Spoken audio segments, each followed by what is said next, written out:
Welcome to A Narrative of Love, a series of conversations with thinkers, leaders, and spiritual teachers about their understanding of love and how they see the significance of love in our personal and political lives. I'm Scherto Gill, and I'm your host of this conversation series. Joining us today is Bob Boisture, President and CEO of the Fetzer Institute, a US-based philanthropic organization founded by John E. Fetzer. A warm welcome to you, Bob. Many thanks for joining me in this narrative of a love conversation. As you know, this is in preparation for the 5th Spirit of Humanity Forum, entitled Towards a Loving World, Leadership and the Governance for Wellbeing. You might have already guessed, the first half of the theme is precisely inspired by Fetzer Institute's work, which focuses on building a spiritual foundation for a loving world. And the second half of the theme recognizes the imperative of healing and well-being, including human well-being and the wellness of our ecosystem. So it would be great if we could explore the topics like love, spirituality, well-being, and how leadership and governance might play a part in nurturing all this. If I were a poet, I'd have a much more inspirational definition of love. But being trained as a lawyer, I have a very operational definition of love, and actually it serves me well. So if I think about what the relationship is between the lover and the beloved, the first thing is the lover just wants to be in communion, wants to be in the deepest possible relationship with his or her beloved. And then the second element for me is the lover has this wholehearted commitment to the flourishing of the beloved. So when we love another person or when we love the natural world, our deepest desire is to see our beloved flourish. And then recently I've added a third criteria, which for me is important, which is when we achieve that love with another person, it leads us not only to want each other's flourishing, but to want to join together and try to work for the flourishing of everyone else and everything else. So I really come back to that 3-part operational definition as a very practical guide, and I think it is. Now, my life's journey and how I've gotten to this point, it's been a long journey, first off, but I'll say, I had the blessing of being born into a loving family, and I think we learn to love by being loved, and I was blessed in that regard. I was also born into a family of faith, and what I was taught and what I was shown was that the truest thing we can say about fundamental reality is captured within the Christian tradition by the statement that God is love, that there is a fundamental presence in the universe that holds each of us in love. And reflecting back, I think that divine reality wants to be in communion with me, wants my flourishing, and wants to join with me in promoting the flourishing of all. And I'd say I got to a very beginning understanding of that probably by the time I was an adolescent. And so I had this sense that the reason I'm here is to learn how to love and to love. And I've found that that's transformed both my personal life and my professional life. It's brought to my marriage a sense of sacrament, that it's really a holy relationship. And it's brought to my work a sense of vocation, that I'm here to use the gifts I've been given to develop those gifts and put them in service of the good of all. Wow, communing, desiring the flourishing of the beloved and caring for the co-flourishing of all. What a beautiful and inspirational threefold notion of love. Indeed, your life in living out this divine reality through love is simultaneously a gift you receive from the world and a gift you offer to the world. It's beautiful. So, given your experience of love and your understanding of love, how might we be reassured by this possibility of the gift of love in this reciprocal way? I think love is the only thing that can save us in this moment, not just the COVID moment, but in relation to the existential threats we face as humanity in the beginning of the 21st century, whether it's climate change and environmental degradation, or ethnic and religious conflict, or the economic dislocations from globalization. I think you're exactly right. All of those forces are sending us to a place of fear and fracture. And I think love is the only human impulse that's possibly strong enough to overcome those things that are pulling us apart and pulling us down. So far from being a soft-headed response, I think it's the only hard-headed response to this situation.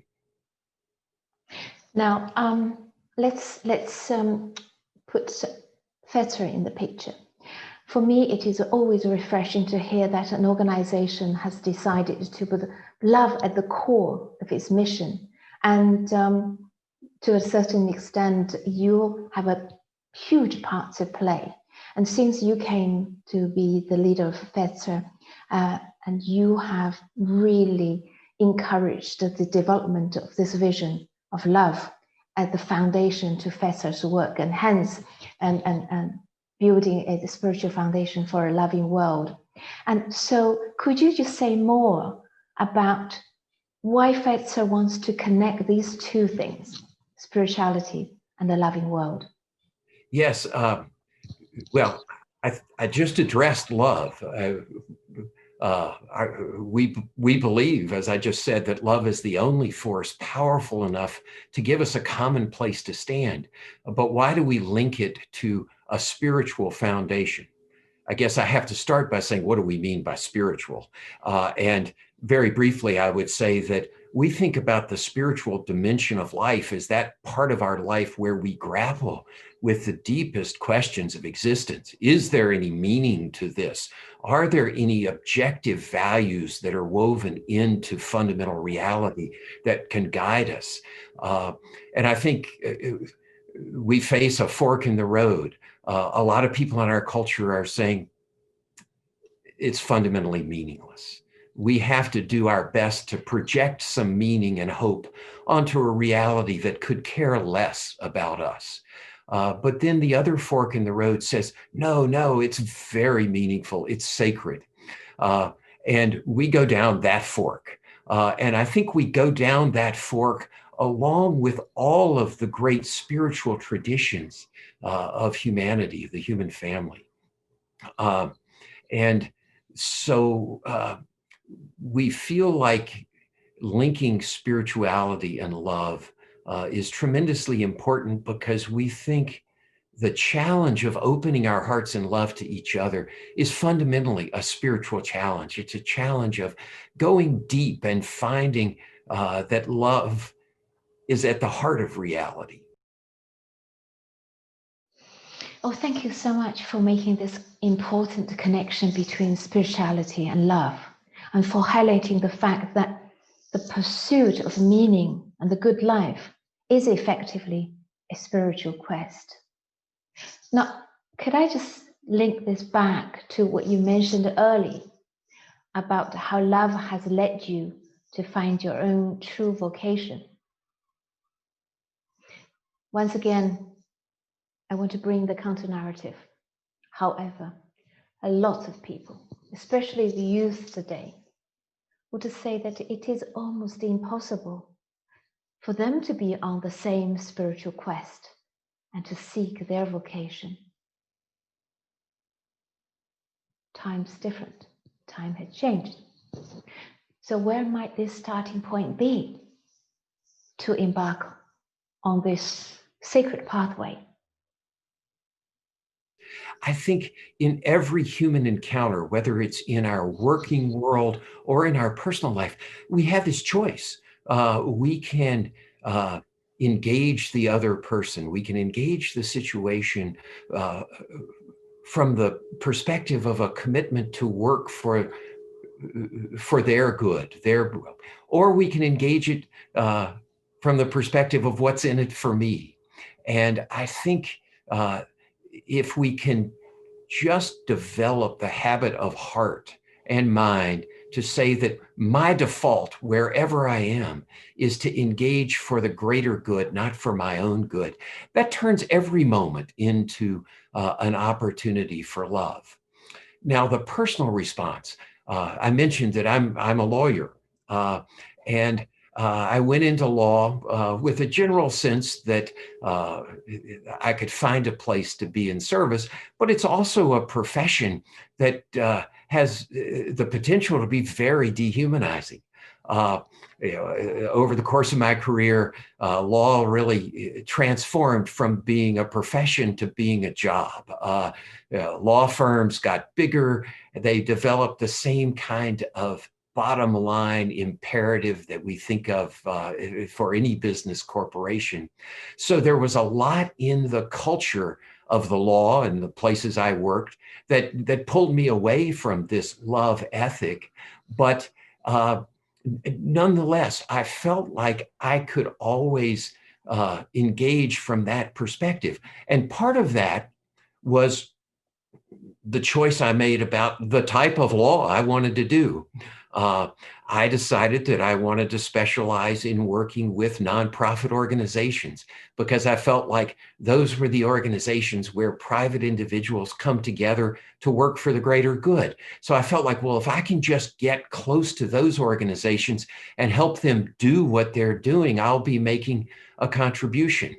But then also within my law firm, I tried to develop my own leadership gifts and ultimately found myself in a leadership position in the firm.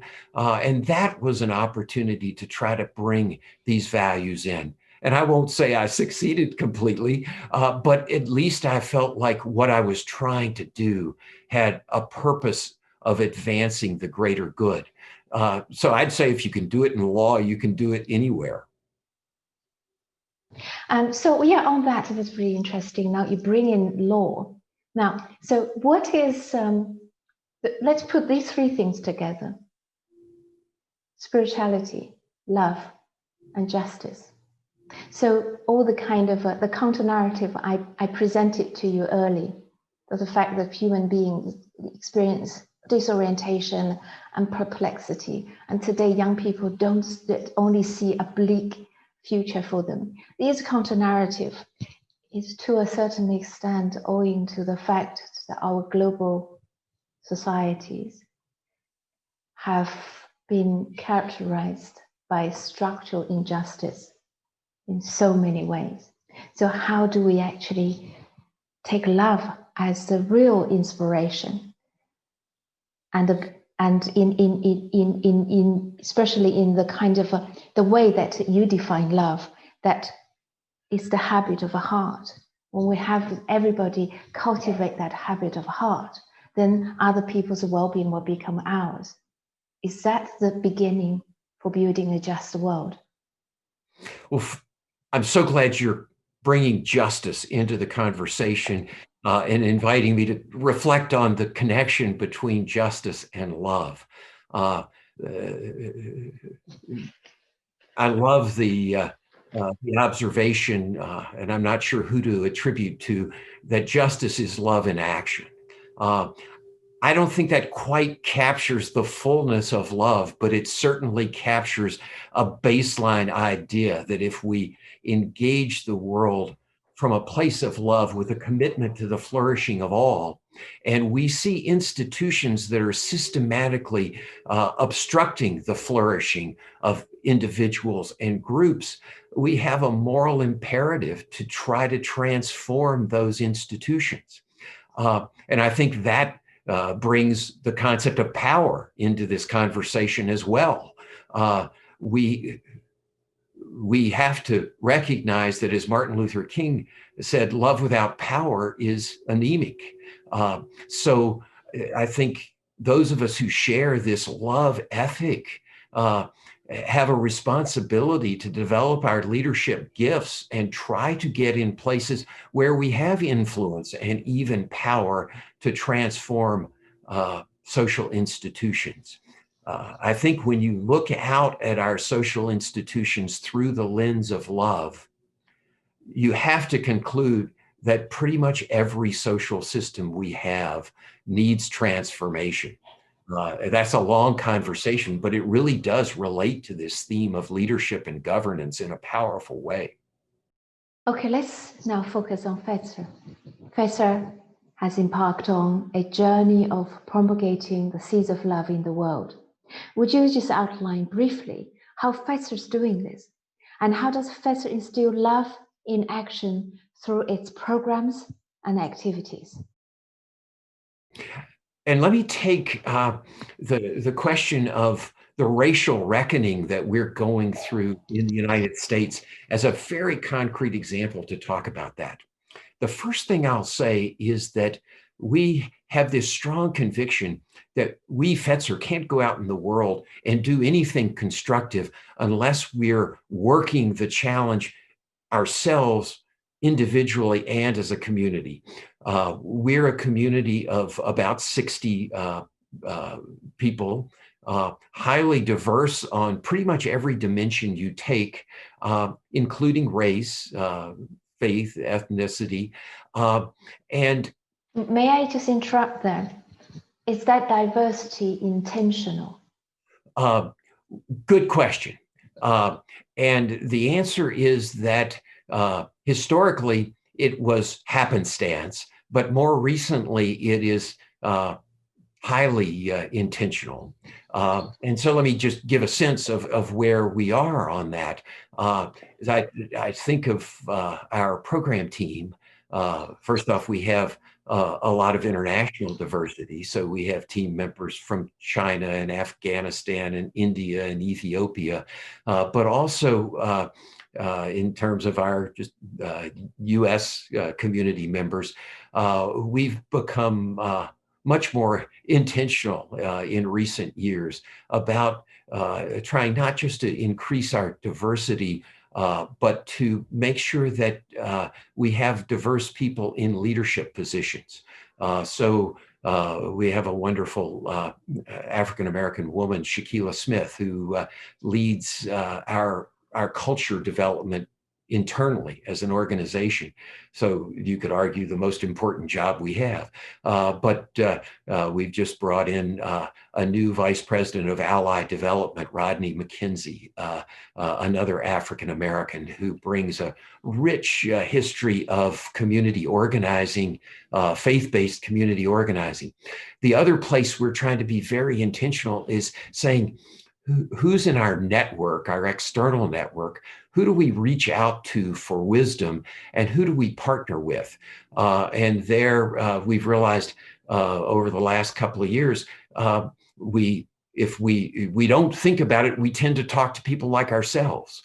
But with just modest intentionality, we've been able to really broaden that network of thought partners. And now we're working to broaden that network of action partners in terms very concretely of increasing the number of partners we have that are led by persons of color.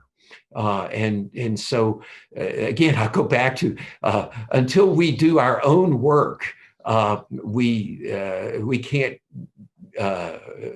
make a constructive contribution in the outside world.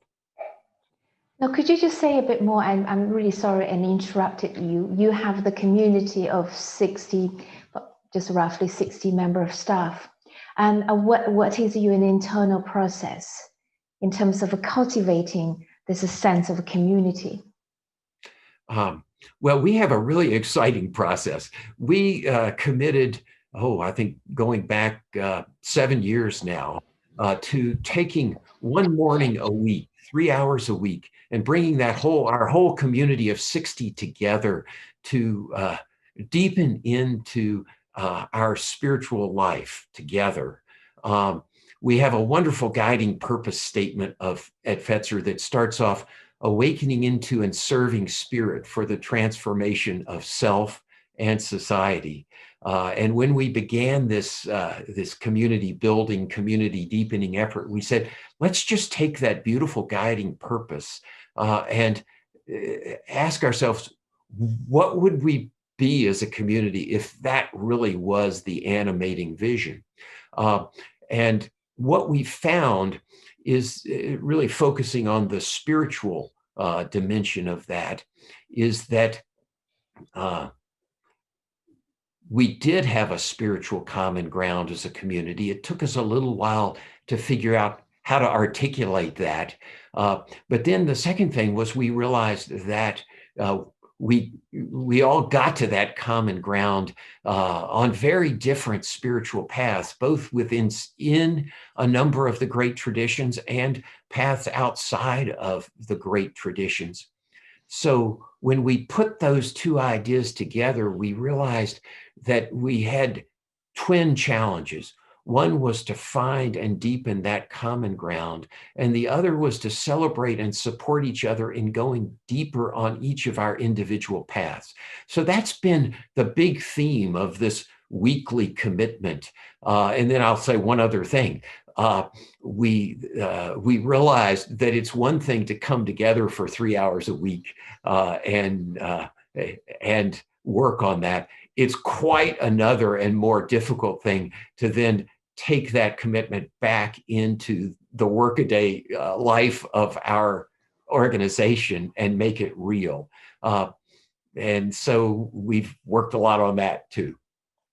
I feel like through that long-term love-based commitment, we've been deepening our life as a community and developing the muscles or the habit of heart to bring love as our point of engagement.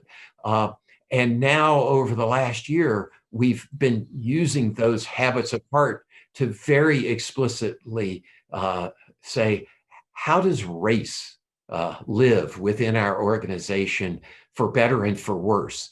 And how do we become an organization in which everyone belongs in a full sense? And I use the word belong. A lot of this conversation is happening in terms of inclusion. I have a strong preference for belonging, and it comes from my friend John Powell, who leads the Othering and Belonging Institute at University of California, Berkeley. And John makes this powerful distinction between inclusion and belonging, where inclusion is inviting people who've been on the outside to come in to the existing community. But there's this implicit notion you're inviting them in to a set of norms that were really developed without them. And John's point is what we really need to aspire to is belonging. That is to say, inviting people who've been outside to join as equal partners in a process of co-creating something new, co-creating a community where everybody is a co-creator on an equal basis. Such fascinating process Fetzer has been going through. This almost reminds me of Martin Luther King Jr.'s notion of beloved community. It is a proactive way of being together. It is proactive because beloved community, just like the Fetzer's community, does not allow us to accept any form of dehumanization, racism, and otherwise. So it is an enactment, an emplacement of love, where conflict, disputes, and differences are embraced through what you described: dialogue, listening, practice, spiritual practice, and so forth. So this takes us to Fetzer's work on healing the heart of democracy. Clearly, there are many different conceptions of democracy and different principles underlying each type of a democracy. So the question is, what is Fetzer's vision of democracy? And how does Fetzer's work help heal those people who are traumatized by, say, bad politics? Great question. The question of how do we think about democracy? I'll just give a simple-minded concept of a democracy is where a community of free people come together in goodwill to try to build that beloved community, to build a society in which everyone flourishes. That's at least my democratic ideal. And it depends, I think, most fundamentally on a spiritual and moral foundation of recognizing both the sacred dignity of everyone else and our own fragile and flawed humanity. And I think the first brings us into our common life with this wholehearted commitment to the greater good. And the second brings us into our common life with a deep humility that whatever we believe in terms of how society ought to be organized is a product of our own life experience, our own very limited life experience.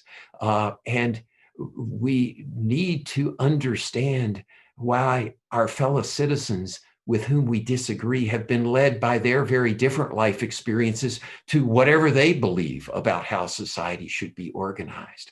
And so I think healing our democracy depends on recognizing how far we have to go to that deep spiritual foundation.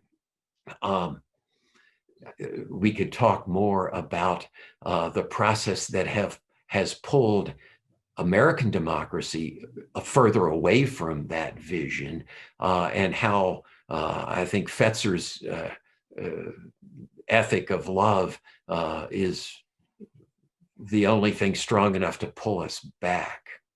So where would you like to go? This is a rich conversation. Yes, please. I'd like to hear an example.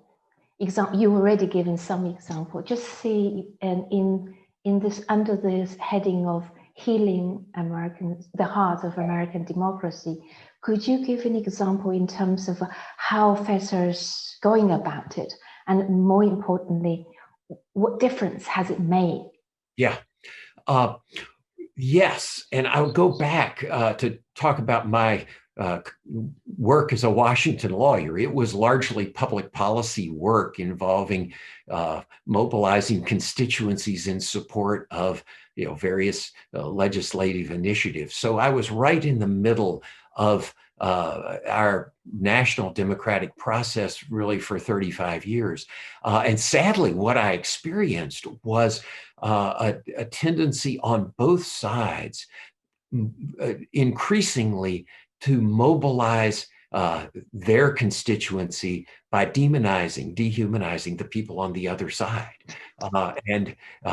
So really using a fear-based strategy that has led us now to the point where a large majority of people on both sides see the other side not just as wrong, but as an existential threat. And so how do we overcome that? That observation underscores the fact that how we work for positive social change is every bit as important as the change we're working toward. So concretely, where have we gone with that? We, as part of our overall democracy work, have focused on the role that civil society organizations play. Again, as I said earlier, as the place where private citizens come together to work for the greater good. We observe that polarizing leadership dynamic and ask, how can we change that? And that has led us to partnering with an organization called Independent Sector, which is, as its name suggests, an organization that has the mission of strengthening the voluntary sector, civil society.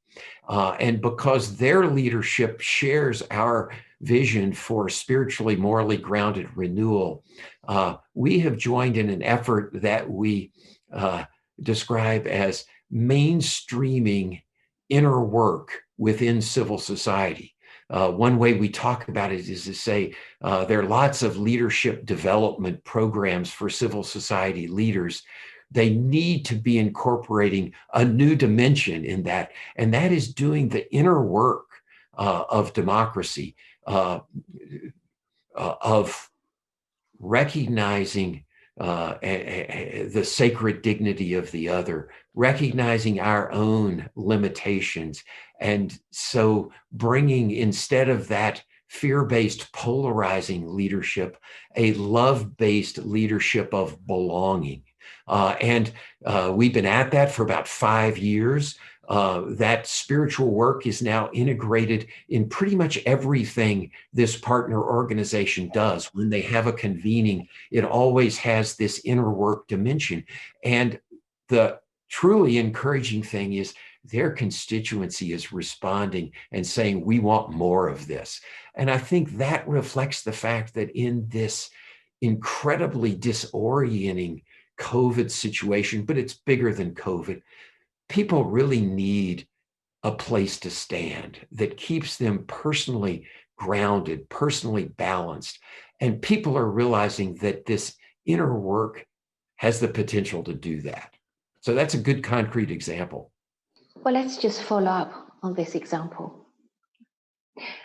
Elsewhere, Aristotle, by highlighting that human beings are social animals, he suggests that our natural tendency is to live together in political communities.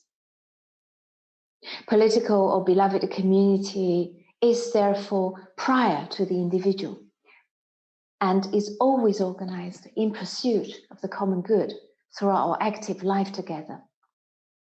However, Aristotle never gave much clue in terms of what leaders of the political community should do and how they might govern and serve. But you did provide a clue. That clue is the importance for leaders to start with the inner work.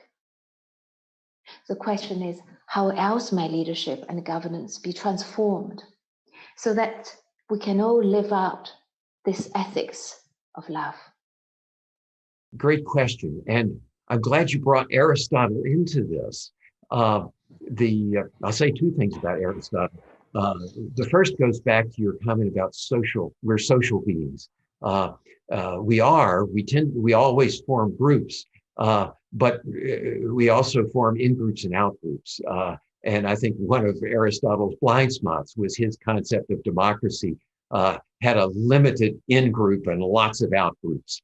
But I think one of his strengths was his focus on the critical role of virtue, particularly for leaders, but for all of us. And his idea of virtue was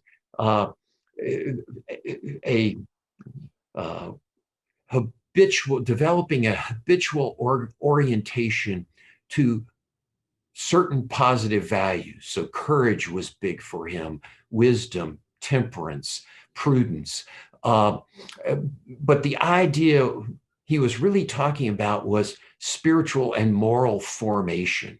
And where we would add to his list of virtues is to put love at the top of that list, because love is what really impels us to overcome the in-group, out-group, and draw a circle that's big enough to include everyone. But the real point in answer to your question here is I think we develop the capacity to be effective leaders by taking seriously the challenge of moral and spiritual formation. That is to say, the challenge of developing that habitual commitment in whatever situation to bring these highest values to the fore as the guides for our action. And I'd really like to take this a step further. We're talking about politics, but I would emphasize that I think culture is upstream of politics, and that every one of us is a leader in the emergence of our cultural values. Because what is culture? It's just the sum total of all of the decisions we all make about what matters, what's important. And from that perspective, every one of us is a co-creator of our culture. So this virtue development, this spiritual formation becomes critically important for all of us, because we wake up every day and each of us goes out and has an impact on our little piece of the culture. If we get that right upstream of politics, I think those virtues will emerge in us as citizens and in the leaders that we select. And so for me, leadership development is all about virtue development, about spiritual and moral formation. Throughout 2020, humanity has been experiencing a profound collective trauma on many levels. And the kinds of divisiveness, the kind of discrimination, the kind of dehumanization, systemic dehumanization had been so profound, but somehow COVID brought it to the fore. And not to look further, just look at Black Lives Matter as a movement. A return us to traumas that are historical, such as the transatlantic slave trade and slavery. And so all these invite us to reconsider the importance of collective healing. So without collective healing and healing a historical wound, can politicians who embrace the love imperative take us towards a promising future? I don't think so. I think the work is bigger and deeper than that. I think politicians are fundamentally constrained by the citizens that select them and whom they are trying to lead. And I think this lifts up the critical interplay between the citizen and the leader. And I'll address it specifically in this context that you're raising about the Atlantic slave trade, the history of just brutal racial oppression that is a central part of American history, and the challenge of finally coming to grips with that, doing justice, and then moving forward together. I'll go back to the last big surge of progress in the United States, which is the civil rights movement of the 50s and 60s, that was foundationally grounded in faith communities, and particularly in the Black church. You know, we think of leaders like Martin Luther King or Andrew Young as the spiritual leaders of that movement. We also have to recognize that they're the spiritual product of that Black church community. And it was that community that nurtured the beloved community vision that then the leaders were able to articulate in such powerful ways. But a crucial part of that, well, before I leave that historic period, what we saw there was tremendous legal progress in terms of recognizing the legal rights, the full legal rights of all. But we also saw the vision ultimately frustrated in important ways because laws changed, but not enough hearts changed. So there wasn't the willingness on the part of the white community to go all the way and own, I'll say, our history of racial oppression, to lament that history, to commit to make amends for that history. And I think that's the critical work that, again, we now have the opportunity to do. one of the core strengths of that beloved community was to realize that when you have a class of oppressors and a class of oppressed, their liberation is tied up together. And one of the things Dr. King saw clearly was that in profound ways, that dynamic of oppression does more damage to the soul of the oppressor than the soul of the oppressed. Because to dehumanize somebody else, you have to cut yourself off from your own deep humanity. And so that's the work we have to do together, whites and blacks in America today. And it is that work of love in action, manifesting as justice, but also manifesting as repentance, of lament, of a commitment to make amends. And we all have to figure out what that means in terms of concrete action.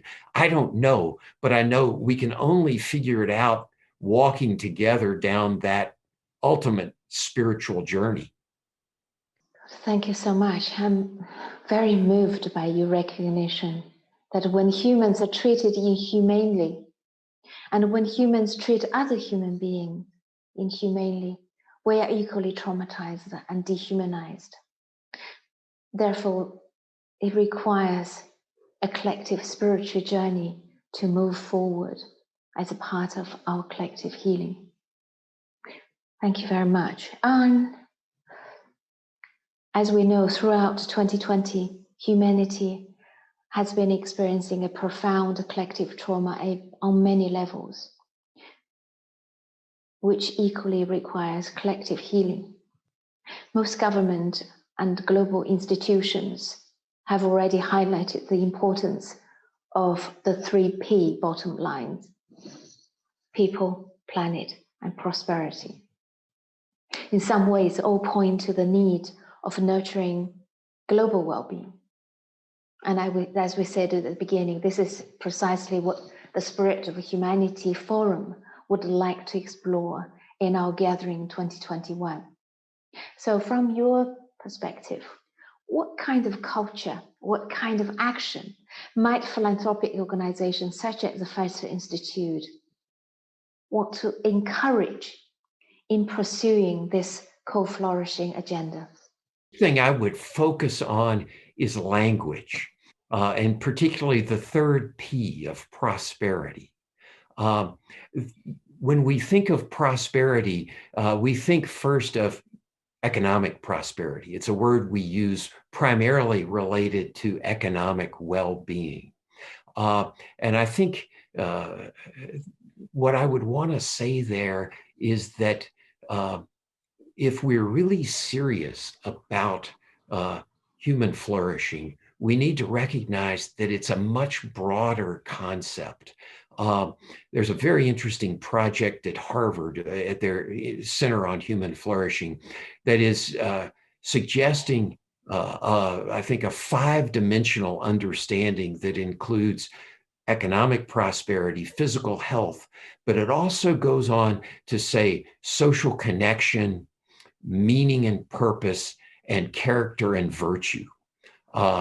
Think about how our public policy focuses so heavily on GDP, economic outcomes. As long as that's what we measure, I think we're going to continue to get societies and cultures that have this materialistic focus that fails to engage the real depth dimension of human flourishing. So whether we broaden the concept of prosperity to include this holistic notion of flourishing, or whether we find another P word that fits better, I think the core message is let's get clear on what we really are trying to co-create here, a world that promotes the holistic flourishing of people and the planet. That's a beautiful way to end this narrative love conversation. Bob, we will I look forward to you joining us in Reykjavik in June. And when we probably could explore new language that will allow us to, a language that is so compelling, that is so inviting, then we could all act towards that co-flourishing agenda. And for now, thank you so much for sharing with us your narrative of love. Thank you for the gift of this conversation, Scherto. I really appreciate it.